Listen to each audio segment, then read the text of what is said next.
Need, kes täna sattusid Narva linna liikuma või on siis lähipäivil sinna teel, võivad sattuda sellisesse kontrolli, kus Kaitseliit ja politsei kontrollivad piirkonda sisenevaid sõidukeid. Teel on betoontõkked, kontrollist teavitavad sildid. Isegi natukene hirmutav.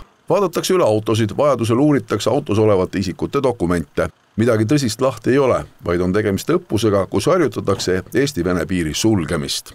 Ei ole selliseid õppusi tehtud, see on esimest korda, kus siis nii suures koguses maakaitseväelasi üle 500 siin, esimene elabrigaad, liitlased täna Narvas, see on ajalooline hetk.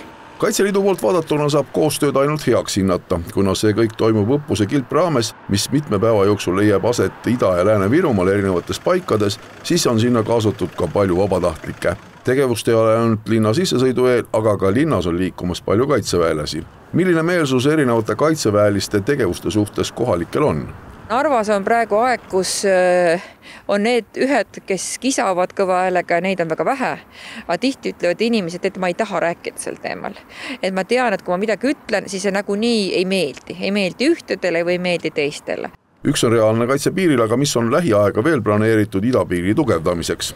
No siin on meil selline esimene etapp või esimene katseprojekt tulebki Narva piirkonda, kus me katsetame innovaatilist drooniseire ja tõrjevõimekust, et lähiaastatel sellega tegeletakse.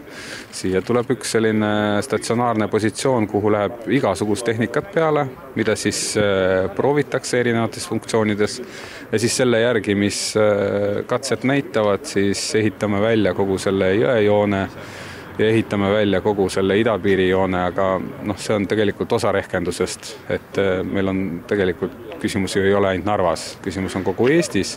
Kompleksõppus kestab Ida-Virumaal kuni 2. maini.